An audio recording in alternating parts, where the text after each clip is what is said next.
Women's Africa Cup of Nations has grown in leaps and bounds over the last few years, and the gap between the countries has also narrowed in recent times. Powerhouses Nigeria have won 11 titles in 14 editions, with Equatorial Guinea winning it twice, and South Africa winning their maiden title in the last edition 2 years ago.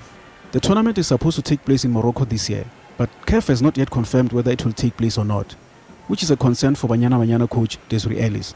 The biennial tournament was cancelled in 2020 due to the COVID-19 pandemic. We keep hoping and praying that it's not going to be cancelled like in 2020, because I think it will just take us a couple of steps back after the progress of women's football and the development of women's football, because, you know, in 2022 you went to the WAFCON, 2024 you look forward to it, and we hope that it doesn't happen again where just prior to the next one, which is a World Cup qualifying tournament, that we do get to play the WAFCON, because you're also bringing in new players, everybody's bringing in players, and it's a different competition.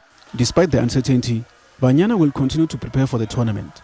The team has secured 2 friendly international matches against the ever-improving Senegal, and Ellis is looking forward to the challenge. We looked there outside of in Europe. It was impossible because they have the qualifiers for Euros.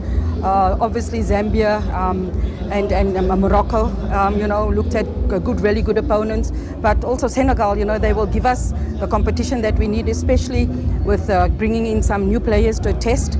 They will give us the physicality that we need to test those players and to be able to give us an opportunity to play 2 international friendlies, which doesn't normally happen. The African champions are still reeling from their failure to qualify for the 2024 Paris Olympic Games later this year.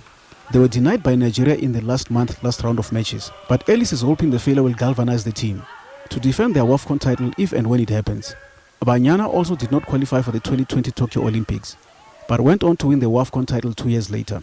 If you look back at DR Congo, when we hardly had any players, with so many players being out injured, we used some of the core players and they really stepped up, and unfortunately we couldn't get over that last hurdle to go to the Olympic Games, but we survive and we fight another day.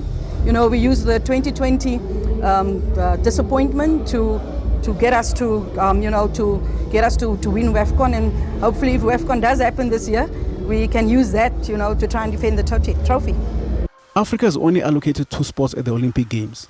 Nigeria and Zambia have qualified for the global showpiece, and Ellis is hoping the 2 countries will do well, so that more spots will be allocated to Africa in the future. I think it's down to countries doing well at the Olympic Games. I remember we went in 2016, there was 2 teams.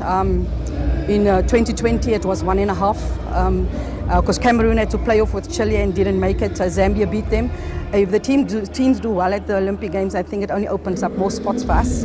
So we wish the teams from Africa all the best, so that it can open up more spots, unless they make the tournament bigger, of course, and that would give us an extra spot. Banyana will travel to Senegal during the next FIFA break for their matches, on the 31st of this month and again on the 4th of June. Vincent Situla, SABC News, Johannesburg.